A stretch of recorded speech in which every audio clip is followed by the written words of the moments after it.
Hello once again to each and every single one of you from the information superhighway and on the YouTubes to the 98th edition of my long-running series of Weird Mind Newsroom, where of course, like every single week, we'll delve into discussion of new releases, selection of trailers, and of course a focus on news stories. That'll be quite a long discussion this week. So let's waste too much time on the introductions. Let's get back to talking all things media for another week, and hopefully we'll be improved in emotions as well. I am building rocks and shit and playing fucking Minecraft. So the first of new releases, and probably the big release for this week, is taking you to a strange new world, a place full of wonder, strange looking creatures, and everything is seen in a square shaped form, where an all new adventure is about to take shape, and it's the case that the only limit to this world is your own imagination, as after some long development and time, we have finally seen the release of the all new film of a Minecraft movie. The film follows four misfits of Garrett Garbage Man Garrison, Henry, Natalie, and Don, four different people struggling with ordinary problems, who all get suddenly sucked through a mysterious portal to the overworld, a bizarre cubic wonderland that thrives in imagination.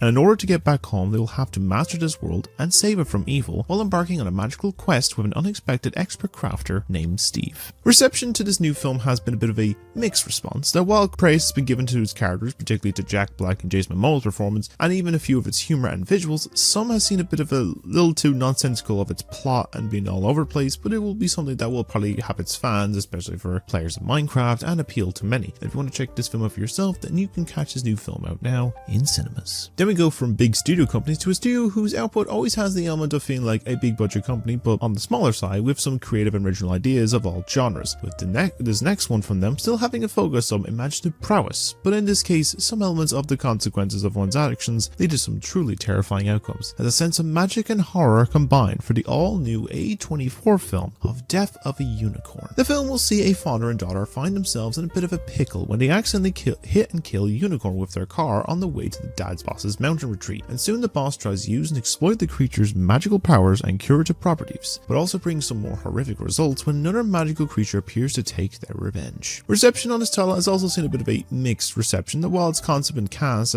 are an entertaining factor, some of the fantasy and horror feel a little lacking compared to other affair from A24 films, but I'm sure this film will get a bit of a fan base very quick in some regards, and if you want to believe in some creatures, then you can also see this new creature feature as is out now in cinemas. And our last new release for this week is another return to the world of video games, but more in the adaptation side of things, where it's time for a new take on a series of an anime with some deep monster curses, and only one man with a heavy red jacket and fashion sense is up to the task, as this Dante is about to bring the inferno with the all-new series based on the popular video game series of Devil May Cry. The series of course will follow Dante, a demon hunter for hire, as he goes on a mission to stop a demonic invasion of Earth by finding and trying to take down a demon-obsessed terrorist known as the White Rabbit, who seeks revenge against the human race, and must deal with that while also avoiding being hunted down by the government of organization of Dead Realm Command. Reception of this title itself has been seen very well received reception, with praise to its visual style, its action set pieces, and the love letter focus of the series that has provided to the fans and the original series of video games themselves. And if you want to check this series out for yourself, you can catch this full season out now on Netflix. And with all of that in regards, that's all the new releases that we have for this week. Your intro! So most of the trailers for this week here comes in relation to a news story for this week, and that's of course from CinemaCon. And our first trailer to come for this is bringing together teachings of both the ways of the past and more recent affair, and combine them with something new to create something special in the world of martial arts, as we have received an all-new trailer for the upcoming new film in the long-running series of martial arts movies with Karate Kid Legends. Now the film will follow Kung Fu prodigy Li Fong, who after moving to New York with his mother struggles to try and fit in with his classmates. When a new friend needs help, Li enters a karate competition, but his skills alone aren't enough. But when he gets the aid of both Mr. Han, played by Jackie Chan, and Daniel LaRusso, played by Ralph Macchio, he soon learns to merge two styles into one for the ultimate martial arts showdown. So in all cases with this franchise in general, I would not be the most biggest of fans or have seen much of the series besides maybe the original and then the remake from 2010, and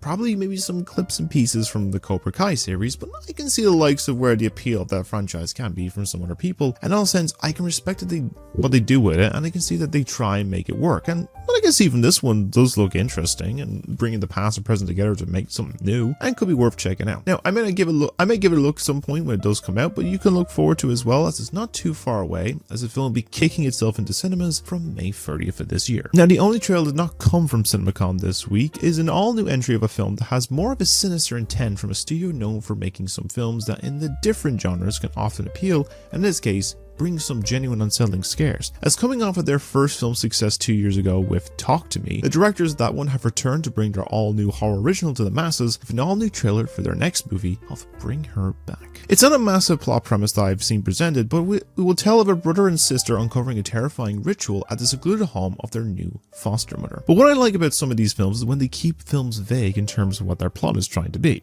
Especially if it's a horror, and from the looks of this one is going to be something unsettling and haunting of a story with a great set of cast, including Sally Hawkins, who will no doubt bring some fear and scares to a performance of a mother dealing with some strange circumstances and some possible loss. And I feel the case it could be an appealing watch. Maybe it could be a 2 for 2 for these for the Rocket group. And you don't have to wait too long for this either, as this film will also be releasing in the cinemas on the same day as Karate Kid on May 30th. Now back to CinemaCon for the next trailer on the list is the return of a machine that initially from the first film had its concerns from like I saw from the trailer, but turned out to be better than most people expected. And after 2 years since the original release, that bitch is back to cause more problems with an all-new upgrade, as we have received the trailer for the upcoming sequel of Megan 2.0. Taking place after Megan a couple of years later or something, a marvel of artificial intelligence who went rogue and went on a murderous rampage, its creator Gemma has become an advocate for the government oversight on AI. But unbeknownst to her, a defense contractor has created a military-grade weapon known as Amelia, seen as the ultimate infiltration spy using the design and specs of Megan's design. However, as Amelia's self-awareness increases, it becomes less interested in taking orders, and in the case of hoping to stop this new rogue AI, Gemma decides to resurrect Megan to take them down and make her faster, stronger, and more lethal. So we'll say I only saw the original movie not too long ago, and I enjoyed it for like a sense of campiness, and the kill was kind of unsettling for sure, and felt there was plenty of possibility of exploring the danger of AI. And while I can see the presence of that here, there is a bit of a weird tonal shift with being suddenly going from like more of a horror focused movie to more of an action film in some regards, but maybe it could work. I don't know, but I'll give it a chance to see the outcome of this overall, and we don't have to wait too much long for this one as well, as this new AI upgrade will be uploaded into cinemas from June 27th. But speaking of programming in AI in some regard, our final trailer for this week, and coming from us from CinemaCon, is about to see the concept of a program that has been running for more than 40 years about to make a massive leap forward and see worlds colliding in the process. And after a bit of time, we have been given the first trailer for the upcoming sequel of Tron Ares. The film will be following a highly sophisticated program known as Ares, who is sent from the digital world of Tron into the real world on a dangerous mission, marking humankind's first encounter with AI beings. The likes of this franchise is an interesting one, as the original has such an aesthetic and aura that can provide something interesting and was built upon its visual scope with legacy, and from the small glimpse that we've seen here, does have some potential appeal of combining the worlds and may bring something new to the table. Now hopefully this will turn out well, and hopefully the main lead does not do his usual approach of going full method with his performances that he normally does, and we can see how the worlds will collide with the film released in the cinemas from October 10th. But with all of that, that's all the trailers that we do have for this week. For Nintendo Online's drop, we got. So we have a lot to talk about in the news stories this week, but our focus for the first story, and while I was expecting a total focus on another one, there's another big event that happened this week, and that's of course with CinemaCon, where the big chain companies of cinema chains owners come together in Vegas to talk on upcoming projects and announce a few new ones. And I'll be giving a quick in-depth dive into what was announced this year from every single studio that was consist of about 7 studios. The only appearances being like streamers and stuff, so let's expect that. But let's delve into discussing the forum that were announced. So the first of the studios to give a focus on their content for the event starts off with the company of Sony Pictures, and from what I can definitely say is they have given quite an array of some very exciting stories and upcoming projects, and some of them did not get much of a focus, and in this case I'll give a quick summary of those announcements that were not given that case. So some of those films that were unveiled include the new Resident Evil movie from Barbarian director Zach Krieger's in the works, a new Taika Waititi film starring Jenna Ortega known as Clara and the Sun, the first English language film from Godzilla Minus One director Takashi Yamazaki known as Grand Gear, a new comedy of The Breadwinner starring Nate Bargatze, a third Jumanji film directed by Jake Kasdan with the 4-player character returning for that film, the new Star Trooper movie confirmed with Neil Blomkamp at the helm, and the live-action Legend of Zelda film with Maze Runner and Kingdom of the Planet of the Apes director Wes Ball at the helm. But besides that, then we got some word about a few other projects with some updates, with the first one of course being the case about the Karate Kid Legends film, which we did see the trailer for, which I think is most cases the same footage that was shown that. So let's move into the other ones that were announced at this event. So besides that, the focus of the next film is the highly anticipated release of the next movies in the 28 Days Week Year series, with some new look trailer shown of the upcoming 28 Years film, that while having some similar footage of the first trailer, it does have a lot of anticipation and excitement, and if it's like the first trailer which really sold the film, then I feel this film will be a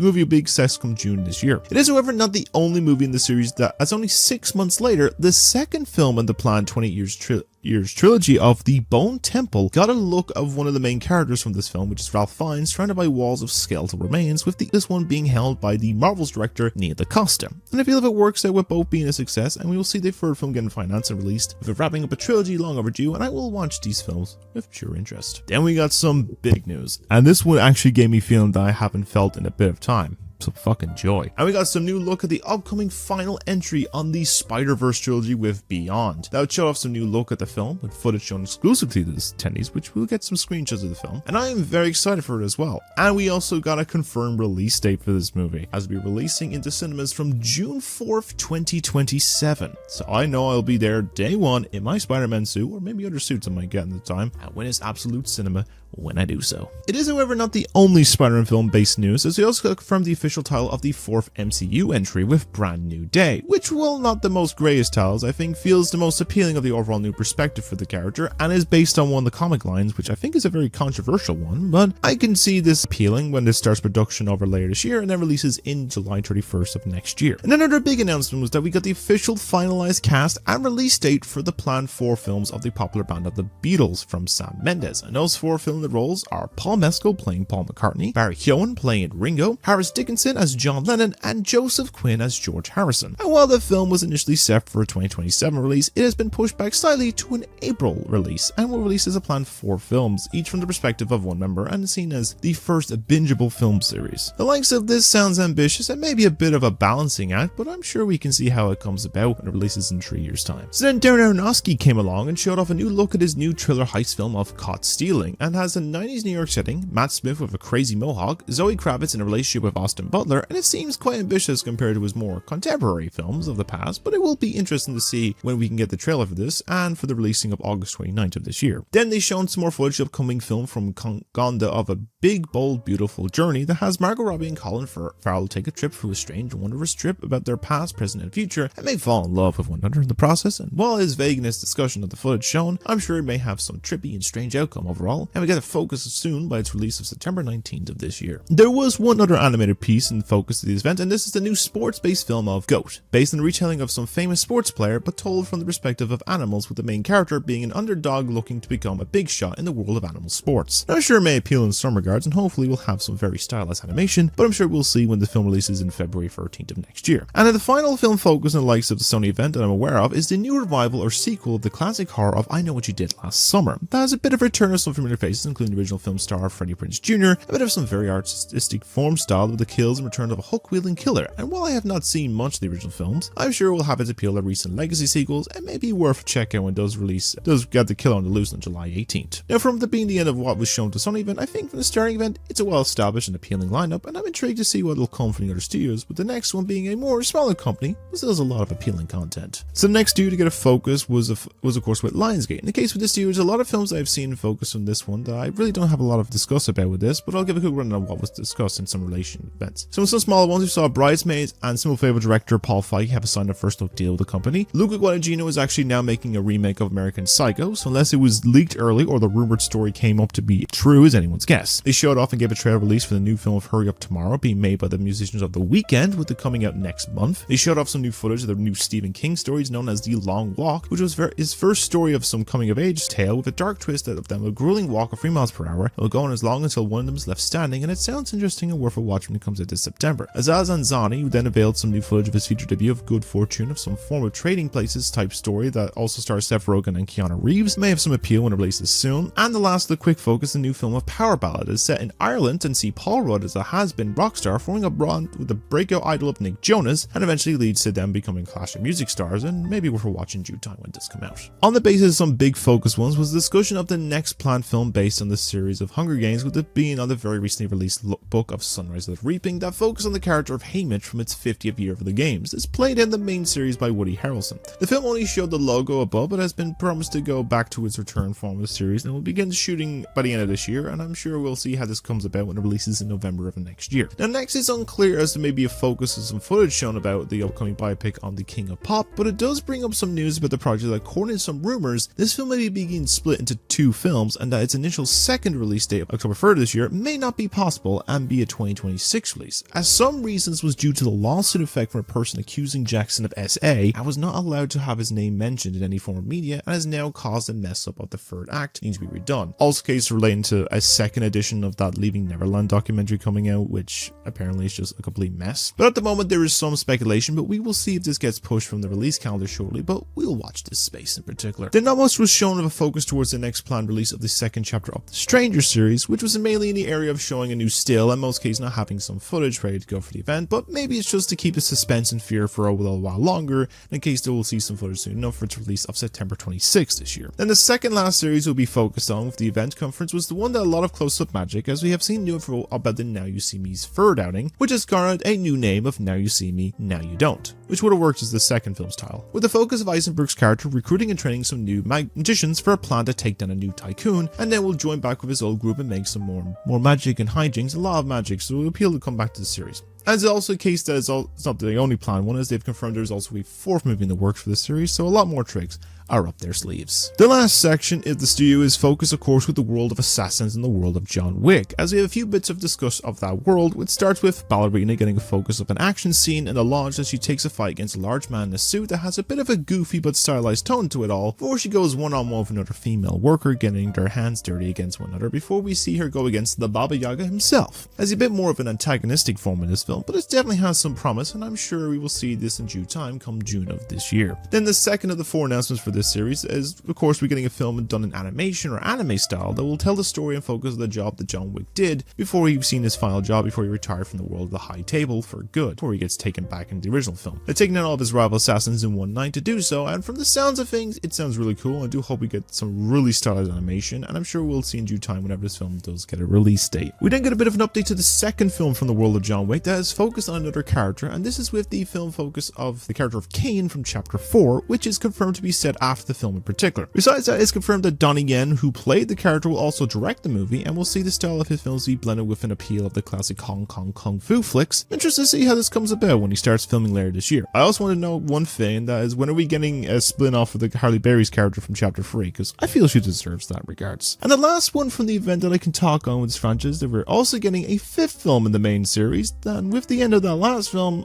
I'm not sure how they will go about this, but I'm sure they will work it out, and hopefully it will be a case of another top film of action, more expansion lore of the world he has been dragged back into, and a fair bit more, and I'm intrigued how this will go about, but I'm sure we will learn more about it in due time and see how they have in store. But that wraps up Lionsgate in this regards, and our next attention to the third studio, and the one that most times are in the news, and it's not always the most popular, but let's delve to what they have, shall we? Yes, the next studio focus, of course, Warner Bros., the only original film storytellers, as they like to say, but will shelve every film for tax write-offs and lose more money in the process. But to be fair, in this instance, they do have some announcements of focus, and we can talk on this particular. So the first we can start off with is the big film of the summer, and the case with the likes of film that may not get a release here due to some ongoing lawsuit. That's of course with Gunn's take on Superman, with most of the focus footage of the event with its extended part of the start of the trailer with Superman crashing into the tundra and then being helped and rescued by Krypto and taken to the Fortress of Solitude before it led to the trailer again, and while it's not much, we may give some appeal. While I have heard a fair bit of mixed opinions from test screenings, which can either benefit or be an annoyance, but I feel some may have some sense of things. Maybe just people would complain about Snyder Vision being the more appeal one, but you know, that's probably the case. We can see an extended scene at the Minecraft movie, which I believe is the 5 minutes they released online, but this weekend it will hopefully find the cinemas from July 11th of this year. The next film focused, of course, the new high-speed sports film of F1. So he showed off a whole 10 minutes of footage that consists of first clip Brad Pitt's character pulling up to the racing trailer and is spliced with scenes of them behind the wheel of the vehicles, given the flair and style of the director's previous work of Maverick, making you feel you are in the seat itself, or up him seeing his racing days behind them. And then following clip is Pitt meeting with Javier Bardem's character of him trying to persuade him to come out of retirement and train the new prodigy. And I've seen hope that it may be trying to capture lightning in a ball twice with this one, but I feel there'll be a chance they'll give a look when the film drops on June 27th. We then got another look at Paul Thomas Anderson's next film of One Battle After Another that had a scene of DiCaprio arguing with someone over the phone in an apartment to find a rendezvous point with Benicio del Toro's tossing the apartment apart with a rifle in his hand. It has a bit of a serious nature, but also comes off a very comedic as well before it leads into the trailer that released last week. It sounds like a case the director may work well enough with the blending of genres and tone, and I'm sure it will be worth a look when it comes out on September 26th this year. The next film then, of course, was the focus of the upcoming Final Destination, bloodline film that sees two brothers in hospital and leads to some like bloody and graphic outcome, and I'm sure it'll appeal to many people, but in my case I'm probably going to be skipping this one because of my hemophobia, which is of course a case about, you know, fear of intense blood, gore and graphic little detail, which happened to me twice in 2 films beforehand. I actually did faint in the cinema, so in the case I'm not going to be doing this, but those who will see this outcome, you can enjoy it when it comes out on the 16th of May. And while we're a bit away from the Resident Evil film, we do have another horror film coming to us from Zach Krieger, with them unveiling a trailer for his new film of Weapons that sees a mystery of a class of children in a school suddenly disappearing, and a montage highlights of creepy scenes in focus. This one does sound unsettling. In the case if it's ghost or demon children, then I'm going to be creeped out. And if some strong casts like Pedro Pascal, Julia Gardner, Brian Tyree Henry and Josh Brolin and a fair few more, it sounds interesting, and I'll be given a look of interest when it does come out on the 8th of August of this year. The second last film of focus from the studio was with the new look given to their new take on the Cat in the Hat, with Bill Hader as the titular cat, with an early draft from the form of a trailer of a neighborhood in chaos before we learn that the cat works for a form of an imagination corporation where he needs to improve or he'll lose his job, and gets assigned to bring some joy and whimsy to 2 kids who don't treat him too kindly. Now, the trailer gives off a lot of laughs and gags, and even with unfinished animation, it has potential, though some see it as being lacking the charm of the Dr. Seuss style of stories. But maybe it could turn itself around when it releases by next February of next year. And the last of the films they give a big focus to was with the new film of The Bride, which is a bit of a trailer showing Jessie Buckley dying at the start of the trailer before being reincarnated as a monster bride to Christian Bale's Frankenstein, and it seems to have a variety in style in black and white, some variety of visuals and style, and gives off a Bonnie and Clyde or natural born killer aesthetic, and it seems to have a bit of a hit well off despite some early reports of mixed opinions from test screenings, but I'm sure it will be worth a watch and wait and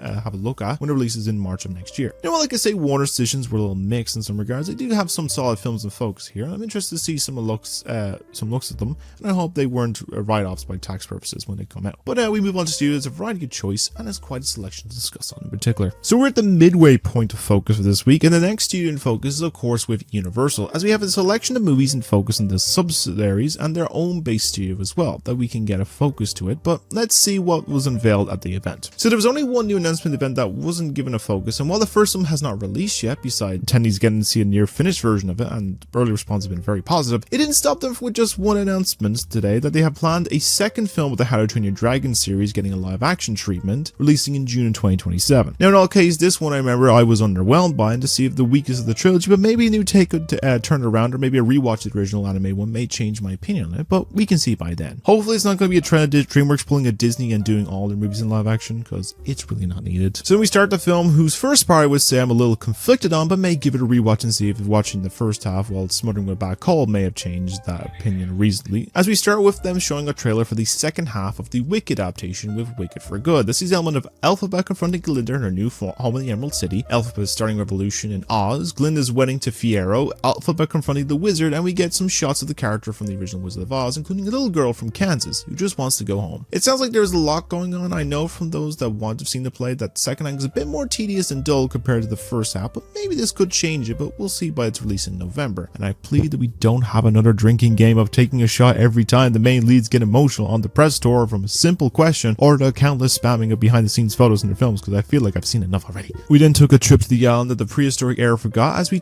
unveiled some new footage for the 4th Jurassic World film of Rebirth, when they showed some bit of footage of one of the massive cross-species mutant dinosaurs, then a bit of compilation of some of the big name stars of the cast and their mission to collect the DNA samples of some of the biggest dinos from land, sea and air, including a T-Rex chase, grabbing eggs from a temple nest of a Quetzalcoatlus, and an attack on the water from the Mosasaurus. And it does sound like an interesting array of creatures and more evolved forms appearing in this film that'll be worth a look into. I'm sure there's a bit of hope with this series in due time, and we'll get a look when it releases by July 2nd. Then they showed some footage of the next Jordan Peele produced sports film of Him, which gives a look at the film with the focus of a young, potentially great football player with a focus and level of training and intensity with the assistance of a training from the sporting grey of Marlon Wayans. And then it's starting to get a little more twists as expected with these films, and while they haven't released the footage, I think it'll be interesting to see this in motion, and I'm sure it could be a surprise hit from last year's Monkey Man, but we can see when the film does drop in September. Now surprisingly, the only bit of animated affair from Universal, and that is with the DreamWorks division. I guess the Mario sequel is being kept under wraps by Nintendo, as they unveiled some new footage for the sequel to The Bad Guys, with some bits from the first trailer, but we get more of an idea of the story of the group being recruited by the bad girls to use a space shuttle for a heist. In the process, Mr. Wolf has an ulterior motive to sabotage them and turn them in. It sounds flashy, quick, and fun, with a staple of what appealed to me from the original top, but I guess we can check this out when it comes out on August 1st. Then they showed off a trailer for the upcoming surprise sequel to 2021 hit of Nobody that sees Bob Odenkirk kicking ass as a simple average man while trying to spend more time with his family by going on vacation, and the process then will end up trying to take down a massive drug Kingpin, and it seems to be going all out in madcap bonkers comedy and action, and I'm sure it'll be another surprise hit when it comes out on August 15th of this year. Then I asked the question of are you ready again for Freddy, as he unveiled a small 50-second teaser for the upcoming FNAF sequel that, whilst not showing too much or giving too much on what the plot will entail, we do know they will feature the toy animatronic versions of the characters first introduced in the original game's sequel. Now he's shown small snippets with also focus on the main human characters from the first movie as well. I think from the brief shown clips, the design of the animatronics look fantastic, and props to Jim Henson Studios for bringing them to life. I'm sure we'll get an idea of the film's plot by its release on December 5th. Now, one I questioned of how they will do a sequel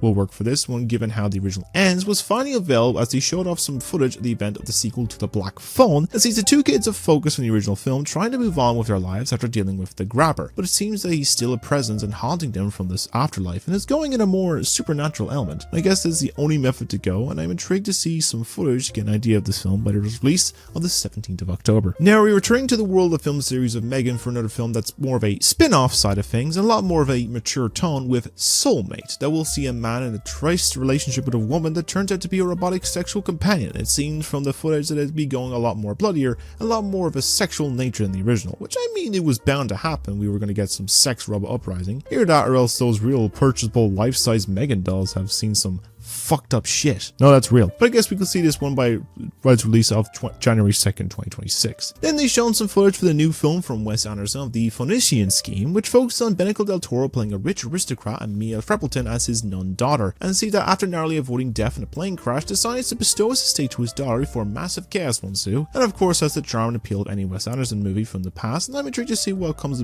to mind and see it by its release on May 30th of this year. And the last of the films from Universal is the newest film from Yorgos Lanthimos of Begonia that has Emma Stone and Jesse Plemons in focus for this short teaser that also involves a lot of bees and weird imagery. While I can't tell the story of this film yet, we can see it by its full trailer release when it comes out on November 7th. And that's all from Universal. There's some mixed array of announcements and some that could have been a lot more to it, but we'll see more focus to you in due time. But now let's delve into studio as more of a new starting branch that combines a classic studio and a lot of money from a streamer. So next, of course, is a new edition of Amazon MGM Studios, and they have quite a repertoire. I'm going to try and fly through this one quick enough because I feel like I've got a lot to talk about today. So not much of the first was shown. They revealed some brief glimpses of the upcoming new take on Masters of the Universe that's aiming to be faithful to the original series from the 80s by the director, and seeing Nicholas Galsine as He-Man reaching for his powerful sword, and shown some concept art of the looks of Monorina Baccaron's Sorceress, Idris Elba's Man-at-Arms, and mixed opinion casting of Jared Leto as Skeletor and Alison Brie as Evelyn. And it sounds like it could be worth a watch. I'm sure we get a proper look by the film by its release in June of next year. We then got a look at the new film from Lord & Miller comedy adaptation of Project Hail Mary that sees a nerdy school teacher form of Ryan Gosling who's approached by scientist Sandra Hüller to help save the world by reigniting the Earth's sun that is dying out. While he is seen as not being the best man for that job, he may be the only one that could save the day. It sounds like it could have a lot of comedic potential, and I may give it a chance. It could be surprising with this one planning for release on March 20th of next year. We then got a new look at the upcoming planned release of the film adaptation of Verity that sees Josh Hartnett and Anne Hathaway being a loving couple and also being a crime novelist. Jumping forward a few years to where Dakota Johnson appears in the film to help the couple and from the wife to finish writing her book after she suddenly has gone full mute and she must ghostwrite the novel for her. And then there's a bit of a change in tone of some intimacy form, a tone of a crime thriller takes hold, which does sound intriguing, but it could be a decent watch and see how this all goes about in due time when it comes out next May. The next one, a bit of a topical feel, was the focus of Luca Guadagnino's next movie of After the Hunt that has a focus of the modern generation's fear of saying the wrong thing, and then it comes to affect him when he follows an academic named Harry, played by Andrew Garfield, becomes acquainted with a fellow student or teacher assistant played by Ayoade Beery, and she decides to come out to her friend Julia Roberts that Harry allegedly sexually assaulted her. It becomes a drama of he said, she said, it getting bigger and messier, and it sounds like it could have some well-meaning potential in the focus of conversation. I'm sure we'll see how it comes about when we have that flair from the director and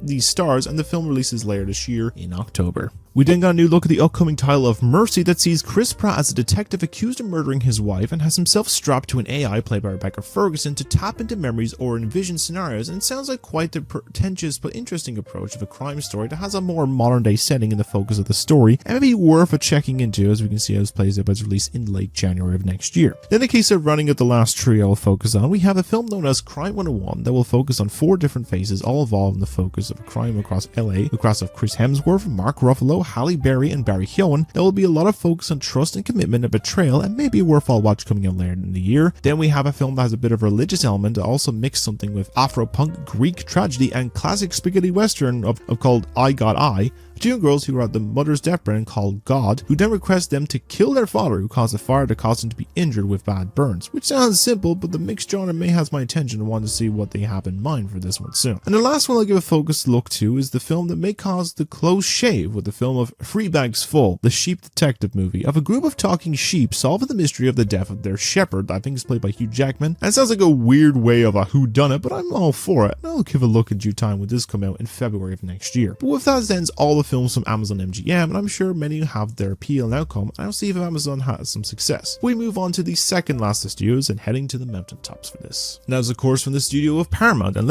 we can delve into a case where there's not as many as the other studios, but let's talk about what was announced. So the first group of projects that were in focus with the way the area of talking on feature films they did not get a major focus on, but they do include adaptation of the 2018 novel of Children of Blood and Bone that has a bit of a fancy tone to it, a new Brad Pitt-led survival thriller that is aiming for release sometime soon, the new collab film of South Park creators Trey Parker and Matt Stone with musician Kendrick Lamar that has been delayed by a few months from July 4th to March 20th next year to work more on his project as well to let Kendrick go on his world tour. Sonic 4 is on the way, which of course will bring in the two new character additions from the post-credits of 3 coming out in April of 2027. The currently in development 7th Scream entry that is on the way out in the new year. The new Avatar film will go by The Legend of Aang, The Last Airbender, which will come out in January, and the case the sequel to 2023's New Mayhem is still on the way for October 2026. All good? Now let's focus on the ones that had the big sort of focus. But the first footage focus was the big finale of the long-running action series of Mission Impossible that showed footage of Ethan Hunt hanging from the film's set piece of hanging by the biplane that dogfight, and it sounds pretty sick, and then led into a trailer being a love letter to the franchise. I'm sure we're going to look for this real soon as we're closer to release coming out in just under 2 months time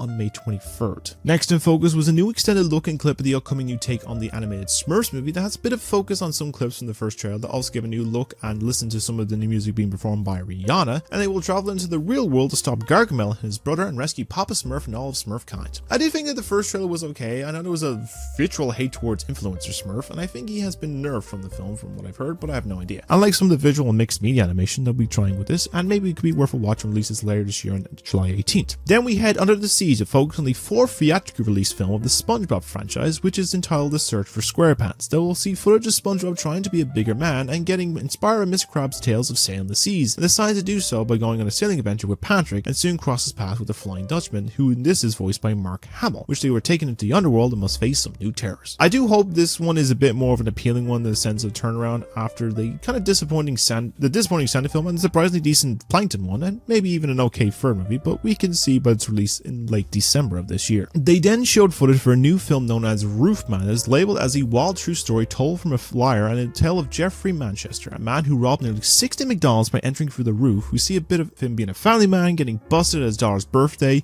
escaping jail and finding a new place to lay low or become the new home of an addict of a Walmart. A new love interest played by Kirsten Dunst and a rival boss played by Peter Dinklage will have to decide how long he can stay before he wants to return to his daughter. It sounds like a silly dumb concept, but I like when some films are not your typical true story of famous faces and regular figures get a focus. I might give a look at this when it does drop when releases some point this October. Then having just recently wrapped filming, Edgar Wright appeared to show off new footage of his upcoming remake of the Running Man film, which sees a dystopian future and Glenn Howell as our protagonist of Ben Richards, a man on the run in the middle of an international game show or manhunt with him being the target. The footage focusing a lot of action from some set pieces like a fight in a plane cockpit, an extended hallway long take and a fair bit more, and I'm excited to see what Wright has got in store as I love his filmography and I am excited to see his take on a 90s classic when it releases on the 7th of November of this year. And then the last piece actually did drop a small teaser online, which is of course a new look at the upcoming reboot of the classic comedy series of The Naked Gun, which this one seeing Liam Neeson playing Frank Drebin Jr., the son of Leslie Nielsen's character from the original trilogy. And while no plot details have been minimal, in most cases we'll see Frank take the law into his own hands in a dumb slapstick kind of way, but the teaser so far appealed to me, as well as a little cursed in one shot, but I'll give him a chance and hopefully be entertaining but funny by the original trilogy, but we'll see when it releases on August 1st. Now this brings the announcements of Paramount to an end, and while not a massive array, we have some appeal and focus, some do sound look entertaining, but we've rambled a bit too much on this news story, and let's wrap this up with a whole trip to a magical studio kingdom. This of course being Disney, and we have quite a repertoire that's going to be releasing of a lot mainly focused on 2025 releases, but let's delve into talking about them below. So first we have discussion of the next film in their lineup, which of course is the upcoming MCU title of The Thunderbolts, which shows off some footage of the upcoming title with the group heading to undisclosed location, some of the cast getting a focus on creating bonds like Bucky and Red Guardian talk about their suit origins, and Ghost Lane and US Agent trading stories while the vehicle they are heading to crashes into a building and leads to a fight of them taking on some enemies before Valentina Tina says they were expected and invite them up to what is revealed to be the previous Avengers Tower, which she now owns. She's looking to get them to become a team, but they just seem to decline before we see the power and effect of the obscured figure of Sentry cause some damage by using the power against one of the Thunderbolts before ending there. The film sounds like it's bringing back some appeal that has been a bit of a mixed array from focus of the recent films, but from the sounds of things, it may have found some appeal and tone. I'm looking forward to seeing this one drops on the 2nd of May of this year. A new clip from the live-action Lilo and Stitch was revealed online as well, which is a scene from the original of Lilo having to stay at Nani's work and trying to make sure he doesn't cause issues or trouble, but I'm sure with the rest of the scene that does some chaos will happen that only a small alien experiment can cause. It has some charm appeal to it, and I'm sure it will worth a watch when releases come out this May. Then we go to Pixar's next movie, with Zoe Johnny giving an in-depth discussion of a new clip from the upcoming title of Elia, which focuses on an alien spaceship appearing above the main character and getting himself beamed up, introduced to a place called the Communiverse, with plenty of strange designed alien creatures abound before it led to the focus of the recent trailer, as well as its charm looks visually amazing as most Pixar titles tend to do, and I do hope that even though through all the development issues and delays, that we'll get the love it deserves of a classic Pixar title. I look forward to watching once it drops on the 20th of June. We jumped back to Marvel for the next film on the docket, and this of course with the unveiling some new footage of the upcoming take on the Fantastic Four, which of course seen some elements in the group interacting together on a talk show established as heroes and icons, them together with a dinner, them have the reveal of Sue and Reed expecting a baby, and then they reveal the first look at the new female take on the Silver Surfer, who heeds the warning that the great danger is approaching in the form of Galactus, and we get a bit more of the concern and struggle that Reed Richards sees and feeling he's responsible for the effects that happen to all of them. And from the sounds of things, it feels exciting, and the vibe of the first trailer gave initially has me excited for the tone and appeal of a classic focus and respect take on the first family of Marvel. In case I'm for sure will be checking this out when it comes out on the 25th of July this year. Then there's a bit of an extended footage of the upcoming take on the sequel to Freakier Friday, with this being the focus of the 4 girls who have all swapped bodies at this point, and see bits in the focus of respective the bodies of these characters dealing with some hijinks, like Anna flirting with the returning Chad Michael Murray, some bits of bonding to the tune of Chappelle Roan's Hot to Go, and then the case of Tess hitting on their own therapist from the footage, and it sounds like they'll be juggling an array of characters in this one. I'm sure they will work it out in due time, but we'll see whether release on the 8th of August of this year. The next film after that was the focus of the new Tron movie, but then we get a focus on the likes of the next film from the Predator franchise, is giving us a focus, a new take on the character, with this being set in either a strange alien planet or a post-apocalyptic Earth. The Predator that crash lands being outnumbered in numbers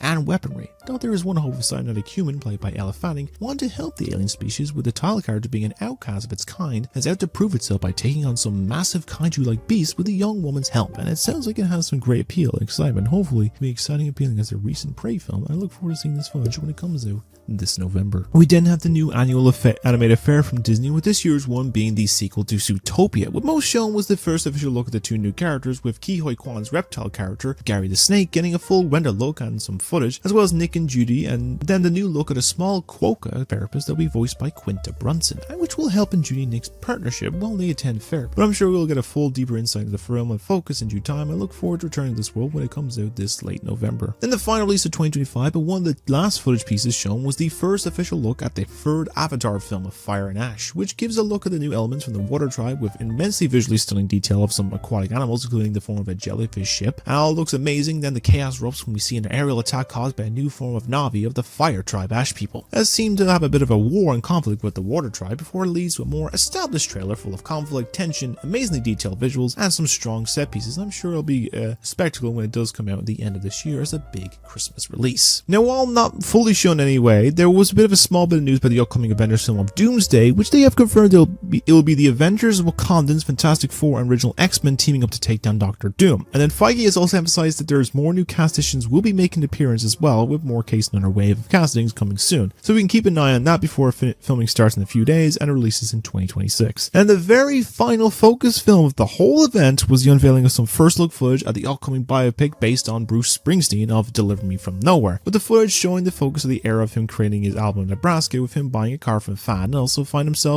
himself with his record, as well as him recording and performing the song as well. And from the sounds of things, it may have some potential, and being approved by the overlooked by the boss himself, with Jeremy Allen White playing the character, then I feel it could have some strong potential when it does come out sometime in the future. And with this film, this ends every single announcement or focus this year's CinemaCon, and I will say that Disney and most of the studios have seen a lot of potential and appealing projects that some may be of interest and some may not much, but I can vibe and appeal with the projects over time, and I for sure I can tell I'll be talking on some of these in the future with a focus on new footage, news, trailers, releases, and reviews, and beyond in the continued discussion of all things media. But now with all of that, I'd like to know your thoughts of it this year's CinemaCon, as to know what you're looking forward to the most announced at the event, and is there anything in particular you are hoping to see announced. But they can get to. Let me know your thoughts and opinions down below and we can discuss about all of them there. Well, I thought this story was just going to be the only long form story for this week, but then that film event happened, so we got a very long episode this week. But this one we'll know about for 3 months at this rate, and that's of course after being teased back in mid-January. They've been surprised with another form of this one last week. Nintendo finally gave its longest 1 hour long Nintendo Direct, focusing on the upcoming new console of the Nintendo Switch 2. Now, in this case, I will go in a form of talking on specs first, then I will give a rundown of the games and things announced, and then I will finish with a brief rundown of some issues I may have or other people have given online from this event, but we'll try and keep this more of a positive spin. So let's delve into what was announced. So of course, we're starting what is being packed into this console. So in the basis of specs, the console screen will be 1.6 inches bigger than the original model from 2017, so it'll be much bigger than this one. Be much bigger than this. With the screen aiming for a 7.9 inch screen, but it will be still the same thickness and density of the console, so it'll still be like that size and like its shape and its like width. The console will be supporting up to 1080p HD on the handheld form, and in dock can support up to 4K resolution with added elements of a cooling fan in the dock to avoid slowdown in frame rates. The option supports games up to 120Hz or FPS, as well as a 60 FPS option. The console storage will be 8 times bigger than the original model and 4 times in the OLED, with a storage capacity of 256 gigs, with the option to use a new form of express SD cards for extra storage. The older normal SD cards I don't think are supposedly working, but I think it may be just like the off-brand Nintendo ones. The Joy-Cons will be more of a metallic format that will snap in and apparently work even put upside down. They have been promised to have improved forms to avoid stick drift, but we'll see by then in the future when it releases. As well as the case, the Joy-Cons offer an all-new function of mouse controls that will be implemented in some of the games. An extra USB-C port has been added to charge while in handheld mode, or for the addition of some new accessories, like the Switch 2 camera. The camera can be used with the new C button on the console, which is the new game chat program, so you and your friends can play and chat online with one game or your favorite game all at once. While as the case the frame rates of the other people's games may be choppy, I'm sure it'll be improved over time. 3D audio was also implemented in case of the appealing elements of the console that we can see in due time of its function. There's also another new feature of the game share where you can use one game playing the focus of 2 controllers of the Switch, but now you can share one game across 4 switches so more players can join in, as well as the virtual game card program as well that was announced last week. Lastly, we do have a release date for the console as well, with the console launching on June 5th without mentioning the case of any discussion of prices, but only just the focus of a standard or a game model option of a launch title, but we'll mention that game later, as well as some discussion about the price outcome. But for now, that's all the specs that I can aware of. That's for the rundown of the games that were shown at this event. We of course start off with the title that was first teased in the original announcement trailer, and that game that started off the whole direct. That was of course with the all new game in the Mario Kart series with Mario Kart World, which is the biggest game in the series yet. We'll focus over 50 plus characters from the known to the obscure. New modes from Grand Prix where you race on one course and then drive to the next one of the event. Battle mode of racing to reach a certain position and may end up being knocked out of the race. And the first of the series of an open world Mario Kart with taking a little bit of a page out of the Crash Team Racing formula and getting to explore the world at your own pace, as well as new abilities like rail grinding, wall jumping, and a whole lot more to be discovered. And this is the confirmed launch title for June 5th. That will be the bundle with the console that may be worth a try to obtain if you can, but we'll discuss on that later. Also, we'll be returning to this title shortly, as there'll be a planned direct for the title dropping on the 17th of April, so we can look forward to that and see what new features are in store for this game. Next was the unveilment of a form of a tech demo for the console in the form of the Welcome Tour, where you can buy this new title and get to experience all the extra tricks and features found on these Joy-Cons in the console. It may be appealing if one of it was costing something seems a bit dumb, but you can also try this title when it's the launch title on the Switch on June 5th. Then they went into showing some bits of accessories, with a focus that the Switch 2 cartridges will be red instead of black. Some of them may not be hold the full game like the previous Switch, but it's only for a few small selection. And then we get unveiled the all new version of the Pro Controller coming to the console on the same day as launch with new features as well. They also delved into how there is 3 different forms of Switch 2 games. The first, of course, the first party exclusive games like the Mario Kart World. The second is the backwards compatibility with most of near all the original Switch library, while some of them may not be fully functional or play at all, but they'll be updated by its release. And the last is known as the Switch 2 Editions, which is the games from the original console getting a somewhat updated version. The games they were shown off were like 5 titles in this particular instance. This was shown to us in a selection of some titles already out or coming out, which are included Mario Party Jamboree, which includes new add-on of Jamboree TV that will have a function of the camera and microphone functionalities, as well as mini games using the new mouse functionalities of the controllers. And that's releasing on July 24th. The Legend of Zelda Breath of the Wild and Tears of the Kingdom are both getting additions of upscale graphics and frame rates on the Switch, as well as an app of Zelda's notes for helping with quests on the Switch Online app, as well as the cases of collectibles, and even I've heard of achievements as well, so that may be an appeal to you as well for those launching on June 5th as a launch launch title. Kirby and the Forgotten Land is getting one with an all-new DLC story of the Star-Crossed world that will be added to the game and launching on the 28th of August. Metroid Prime 4 is also getting a Switch 2 edition, which will have better performance issues as well as some functions with the mouse features of the Joy-Cons, with a version coming out later this year with the Switch 1. And lastly, Pokemon Legends ZA also getting a focus of better visuals and performance and probably more some other bits as for its release with Switch 1 version later this year. All these are available in a physical form, but also comes in a version that if you own any of these titles, you can purchase the upgrade version at a lower cost or maybe as a free upgrade from what I've heard with the Switch Online function. The latter one is being unconfirmed and possibly a rumor right now, but we could talk to them at later as well. Then they gave a focus of an all-new game that will use the mouse functionality of the Joy-Cons to the fullest with Drag X Drive of a new wheelchair basketball game, which may be an interesting game to try and test out and have some extra pieces and appeal that will come in due time when it comes out in the summer of this year. We then delve into the focus of some of the partner developers. The first game that was unveiled surprised me as we were getting Elden Ring for the console with the Tarnished edition that will have the original award-winning game with some new features and customization for this title, and will also include the Shadow of the Erdtree expansions. This will be a proper package deal, and we can explore this world when the game releases later this year on the console. The next in focus was the first of the indie games, with this being the sequel to Hades being announced for the console, which is giving the hack and slash appeal the original offered. I'm sure we can learn more of its time when it releases either later this year or sometime in the future. And we then had the first of the fighting game titles dropping on the console with the announcement of the Street Fighter 6 game coming out on June 5th as well. That will include the years 1 and 2 content of the new fighters, the full original title, and it's also confirmed that we're getting some form of special edition amiibos for the game, which also confirmed Nintendo was still making those little collectible items, and a battle on the launch day may work out in its appeal. We got the sequel announcement of a Daemon X Machina title coming to the Switch with a new subtitle of Titanic Scion being a sequel, and with all new features, customization, and a whole lot more. It'll be worth a try when the title releases on September 5th. A title I expected and mentioned to come to the original console, and one seen as an early contender for Game of the Year, is of course the co-op title of Split Fiction, with you exploring the array of sci-fi and fantasy worlds to escape the machine and get your ideas back from the malicious corporation, with this game also confirmed as a launch title for the console. We then got a focus of the first of 2 sports games coming to the console, with both EAFC and Madden titles confirmed for the console, which we expected. Hopefully EA doesn't try and pull a thing like the first console, just not give a damn when they said they would,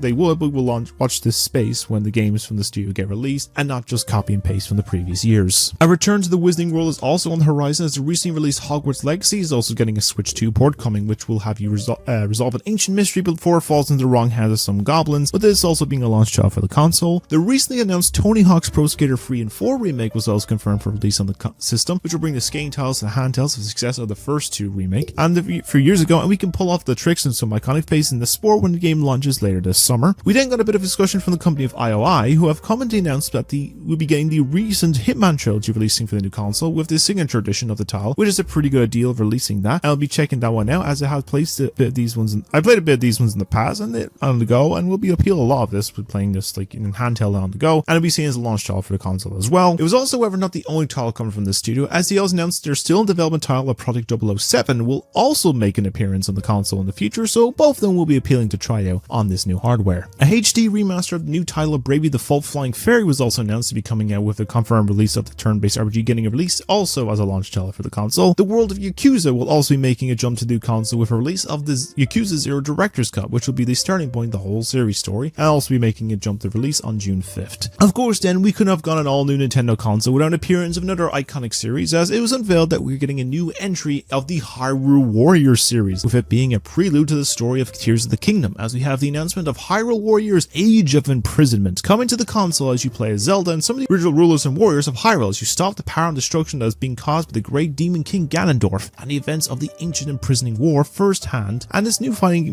Armada game will make its way to the new console sometime this winter. Then a little focus about the continuing method of the Nintendo Switch Online function, including the element that you can still use the classic or expansion pass format of the online on your new console at no hassle, but it did come with one big announcement. Yes, we have now the confirmation of the Nintendo GameCube will be getting its own emulation app of online for the Switch 2, with free launch titles of Legend of Zelda Wind Waker, Soul Calibur 2, and F-Zero GX, and a confirmation for more and more titles coming to the app in the near future. It's also confirmed a new wireless version of the GameCube controller with the new functions will also be available, with both also releasing on day one of the console. Back to the partners now, we have another hit indie title announced, as Toby Fox is bringing the first 2 chapters as well as both chapters 3 and 4 to Nintendo Switch 2 of Deltarune as a launch title, which gives this game an official release date for this and all the other consoles on June 5th. That will be one-off payment for this version, but all the other chapters will be a free update, so let's get excited to return to this strange world below our own in about 2 months time. Then the upcoming 4th entry in the Borderlands series will also come to new console, which will offer the colorful powerfully violent and high-octane title the series is known for on the go, and this will be hitting the console sometime later this year. An updated version of the 7th entry of the Civilization series will also be making a jump to the Switch 2 with updated visuals and specs, and also provide an option for an upgrade version if you own the title already on the original console, with this one now launching on the same day as the new system. The last of the titles announced from the 2K series was then the unveiling of the WWE and NBA titles we making a release on new hardware, with it being unclear if we'll release the recent entries that just came out or we'll be starting with the new next editions of the console, but we can see with more of these titles drop in the future. And then a new co-op adventure with the unveil of a title known as Survival Kids, which sees you and 300 exploring at deserted islands to survive and gather supplies in order to rebuild your raft and get back home, and this title will be released on the console as a launch title as well. The long-awaited sequel to the hit Bulletstorm indie title of Enter the Gungeon was also confirmed for release on the new console, with a brief first look footage of the gameplay that many fans loved of the original and will be hitting the console sometime in the future. Another, I guess, indie title of Starseeker Astroneer Expeditions was shown off, which will have you and a crew exploring a strange alien planet looking for gathering new resources and learn the lands, vegetation and possible dangers, and this new adventure is on the cosmos will be coming out sometime next year. And then we'll be taking a trip into the future as we announced that CD Projekt Red's Cyberpunk 2077 will be coming to the new console in the Ultimate Edition that includes the original title as well as the expansion of Phantom Liberty, which I feel for playing on the go will be worth a try and may be functional to it as well, and all set to head to Night City again when it releases on launch day as well. Then a rumored entry for a while ago made its presence known as was announced the remake integrate of Final Fantasy VII will be releasing for the systems, which is the first of the remake game trilogy, and I have been meaning to play this title, so maybe it's time I do so on the console, and we can see how it works out when this console comes to Switch 2 sometime in the future. We then start off a sizzle reel of titles coming to the console, with the first being the Kanutsugami title of Path of the Gods releasing as a launch date. One that people felt should have had a lot more of a focus presence was the event that Hollow Knight Silk Song will be out on the console, and while no set stone date is confirmed for release in 2025. Storio Seasons will also get a Switch 2 edition with releasing on the same day as the Switch 1 counterpart on August 27th. A title of Goodbye Universe playing as a 6-month-old baby with some psychic powers is getting a release for the console sometime in this year. The popular series of 2 Point with its new edition of Museum is also coming to the console with a release sometime in 2025. The monster hunting fighting title of Wild Hearts is getting a new version for the console with a release for the game aimed for July 25th release. Witchbrook will also be coming to the console with an all still planned release for this winter. The popular series of Puyo Puyo Tetris is still be coming to the console with a new title of 2S getting a release on launch day as well. The new entry of Rune Factory Guardians of Azuma will also be releasing as launch title for the Switch on June 5th. The recently announced Marvel Cosmic Invasion game was also announced to be on the way for the new console with a planned release still aimed for winter 2025. Then we're off to a galaxy far, far away for the newest Star Wars game of Outlaws was also announced to be coming to the new console with a new entry aiming for release sometime later this year. The RTS title of Nobunaga's Ambition was announced to the console with its army defense and strategy game aiming for release on launch day. Another high-speed title with Fast Fusion was also announced and also launched title for the new hybrid console. The Metroidvania Pac-Man title of Shadow Labyrinth will also be releasing on the new console and coming out the same day as its other consoles on July 18th. The recently announced remaster of Ryadu is also getting a Switch 2 version, with that also releasing as the first Switch edition on June 19th this year, as well as the recently announced new No Sleep for Konami date, which will be also releasing as its Switch 1 counterpart on July 25th. The creepy horror title from Little Nightmares creators from Reanimal was also announced, with a release for the console coming sometime this year. Of course, popular MMO Fortnite, of course, will be coming to the console, releasing on launch day as well. The classic arcade entry of the Ridge Racer is making a jump to the console with speeding onto the console on launch day. The new entry of the popular puzzle series Professor Layton and the New World of Steam will also be making its way to the new hybrid console, and this will be coming out sometime this year in 2025. Tamagotchi Plaza will also be getting a Switch 2 edition, with this one launching the same day as the Switch 1 version with release of June 27th. And the last of the scissor reel announcements was with a new edition of the sequel to the goofy co-op title of Human Fall Flat. Have you and your friends getting into some goofy hijinks, and that'll be releasing some point to the console in the near future. Then a title that initially I thought was a sequel to a long requested entry, but this was a surprise change as From Software announced a new exclusive title for the console that many thought, myself included, was a sequel to Bloodborne, but it was actually a new game known as The Dusk Bloods, which has a mix of the Bloodborne setting mixed with some support elements of the upcoming Night Rain title, and it looks phenomenal and will be worth a try for me, and for me to actually get good at these games because I'm terrible at the Souls games, when it comes out release sometime next year. The second last game announced at the event was the one that was not expected, but we were getting a sequel to the GameCube title of Kirby Air Ride with Air Riders, which is aiming for release later this year and being held by Smash Bros. Director of Masahiro Sakurai. I didn't expect a new entry, but we will take the appeal and I will give it a try when it does come out, and we can see that work itself out and being the best of the Starship vehicles. And the final announcement of the games is bringing a whole lot of monkey business and a lot of smashing, as after over 25 years since their last 3D mainline entry, the king of the jungle himself of Donkey Kong is finally getting an all-new 3D title with Donkey Donkey Kong Bonanza, as you and your small purple rock creature travel across vast terrains that can be environmentally destroyed by your own powerful punches. So you explore a vast underground world and fight some powerful enemies to get your sacred bananas back, and this looks amazing, and I'm giving this a try, and it will not be too long after the console's launch with this game aiming for release on July 17th. And that was with all the new game announcements. It was quite an amazing conference, and we could end it there, but there is a few issues of concern to bring up to come from after this whole event in particular, and that comes in the form of two aspects that have harpened the appeal of the console, and that is with the case of both the price for the games and console, and the other one for me is the battery life. I'll start with the batteries. According to some discussions, it seems to be the case that this one's battery life is apparently worse than the original, with the most being about 2 to 6.5 hours at most, which does sound a little bit of a downgrade, even when they emphasized that the battery would be a lot bigger in this console. And this could be some tweaking that could be done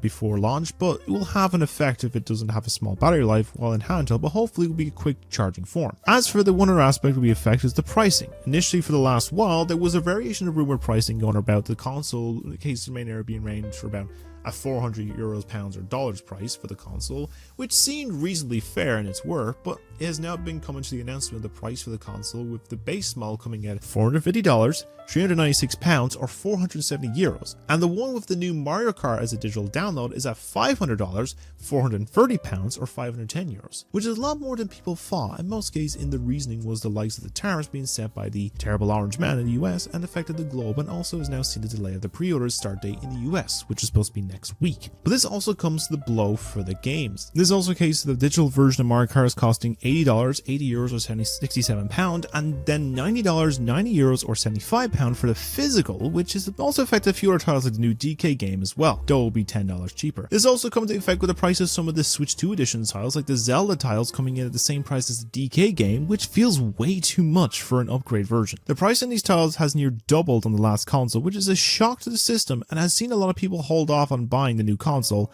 and games because of it, which may harm the sales of the console, and we could see another Wii U fiasco happen to it again. Now hopefully there will be a case Nintendo can fix this ROM between now and June with a reduced price of like the $400 for the base console, maybe even $430 to $450 for the Mario Kart bundle, and then also reduce the game prices by about $20 for the Mario Kart, pricing at $70 max physically and $60 digitally. And I'm sure it will sell more and more, because I feel Nintendo doing this will cause a knock-on effect of other companies following in the same footsteps and pricing games an eye-watering price, basically causing a possible game crash. Who knows? But hopefully they will fix this mess and bring back the hype everyone had for the last few months and play some fun and exciting games. I mean, in the case I can't really say much, I've already pre-ordered the console, so we'll have to see if that reduces the price before it's launched, so we'll see by then. But I want to know, after all of that, your thoughts on everything that was announced at this Direct. Are you excited at anything that was announced, and will you be buying a Switch 2 yourself, or has all this mess affected your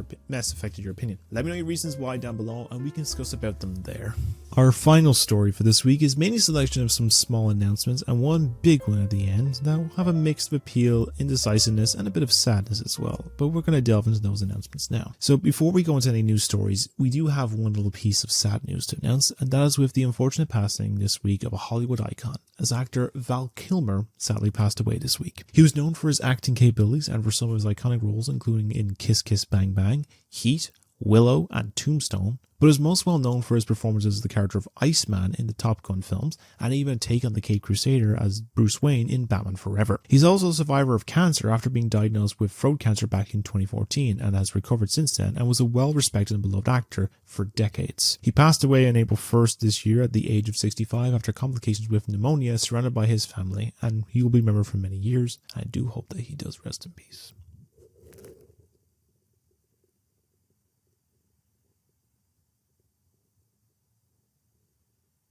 So there is a small bit of casting news for two different projects that are in the works, but both have a slight connection in the form of the genre that it's based upon in the realm of fantasy, as we have a casting rumor for both the Harry Potter TV series and the upcoming Greta Gerwig Narnia film that may have their mixed of opinion. So on the basis of HP, we do have another rumored name for one of the professors of the school, but that is well known by many in the series, with this being the lovable half-giant of Hagrid. And this is a case that comic actor Nick Frost may be in the reports to be playing the character, which I think for the casting choice makes sense, performance and would work, and the one he often collabs with, which is of course Simon Pegg, has already made an appearance in the series as the voice of Headmaster Black in the Hogwarts Legacy game, so I guess it kind of makes sense that he joins in this regards. Even if I'm still conflicting on the likes of this, we really need a reboot of this franchise so soon after the films. But I guess we could see by the process of the production start late in a few months time in the summer, but we'll see how it works out. And then as for the other casting with the Narnia films, we have seen a few rumored ones already, with Charlie XCX being eyed for the White Witch and reports of Daniel Craig for the role of Uncle Andrew. But the next one is another character that's probably more well known for these stories, has seen some symbolism towards a religious figure, and that's of course with the talking line of Aslan. But the casting rumor may be a weird choice and cause a lot of debate,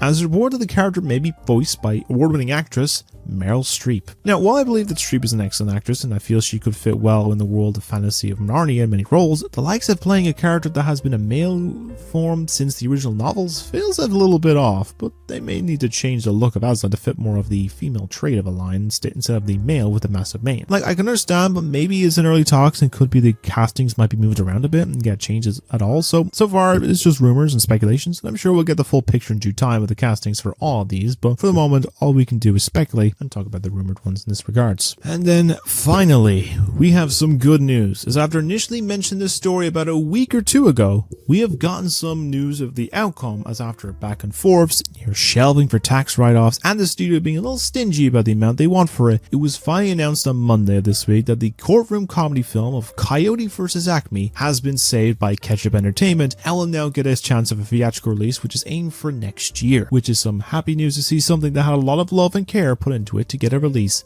and not have a studio in its head thinking it's a bad idea and cancel it for a tax write-off but lose more money in the process. This, however, also does make no sense in this regards with the studio, as a day or so later after this announcement, WB announced they are making new animated Looney Tunes films, as well as animated films based on Tom and Jerry and the Flintstones, which just makes things confusing as to why sell this and Day the Earth Blew Up when you'll turn around and make these new ones. Like, what? I don't. My brain is confused and it's not working at this point anymore, so I don't know. But I do hope with both of Coyote vs. Acme and recent Day the Earth Blew Up, they will give a damn about animation again, and if the case, we can see the other animated Looney Tunes films of Bye Bye Bunny that was shelved, or even the Scoob sequel get a chance to be revived and released, but I guess we'll have to see in due time, and we could be excited for the new Looney Tunes films for release and prep for the courtroom comedy on the way next year. But with all of that, I would like to know your own thoughts on these announcements. Do you see these casting choices as accurate, or will they be for other roles in this project, and will you be going to watch Coyote vs. Acme when it does release? Let me know when you think down below. And finally, that's all the news that we have for this week. Please kill me. And now with that ends episode 97 of Weird Wine Newsroom, and this is a long one. My god. This might be split into two parts. It might be the first of like news stories that are going to be split into two parts. But anyways, I'm all over the place. Let's just delve into a quick rundown of what to expect from this channel. So reviews wise, the case, I didn't get around to recording or writing any of the Last of Us review this week in regards because I was so busy trying to sort out this CinemaCon one, because I started this like early this week and it still took me a while. So that review will be coming the next couple of days. I'm going to start writing them maybe this week, as well as just any other updates of reviews and stuff. I'm going to get around to them in that regards. I do have another film that I just purchased and I'm going to give a watch in point. I have gotten Nosferatu, so I'm going to give that a watch at some point as well. And I'll give Minecraft a watch maybe this week, maybe when I have my day off later in the week, but I'll see. Those reviews are coming, all the reviews are coming, so look forward to that case. Gameplays wise, I do have Cyberpunk 2077 Part 1 to go as a case. If this video decided to keep it as a one-off episode, I will make that as one of the episodes and then have a build to where the 200 video on my channel is my 100 episode of this show. But we'll see in that regards. Mario Wonder will be coming as well. And in the case of long form stuff, the AI video will be coming along eventually. I'm just going to get around to doing that as well. Rewatch fun, I'm going to try and watch the last few bits and then get at least part 1 ready to go in the next month or two. And in the case of some other stuff, of the other stuff like long form stuff, Harmless Boar, they're all coming, so they will be coming along as well. So stay tuned in that regards. But I've rambled on long enough for this regard, so I'm just going to end this there. So if you like my content and want to see more from me, then simply like and subscribe. As I upload new stuff every single week. I'm completely losing my mind. I've rambled on long enough. My throat is sore. And I'm trying to reach a goal of maybe even like 500 subs by my 2nd anniversary, or even 1,000 by the end of the year. So against the 1K. But we'll see by close enough to the case. It might even get there before then. But any support, appreciation, even just watching, even just checking my channel, I appreciate in the case and stuff like that. Let me know your thoughts of everything that was discussed down below, from, you know, the new releases, the trailers, and the endless news stories that we talked about this week. So just give me your thoughts as well in that case of things. And if you want anything you want to share, like you have something you want to shout out or promote or like get anything, let me know in my socials or down below in the comments you want to like like a part of a special segment. We can see in that regards. But anyways, I'm leaving it there for now. I've talked on long enough, and I'm going to go, like, soothe my throat because I've been talking for probably about an hour at this rate. But thank you all for watching, and as always, you all stay being wonderful people and have a great day every day doing many great things and keeping you because no one else can do what you do. I've been your host, Sam, and I'll see you all in the next episode. So take care, and I'll see you later.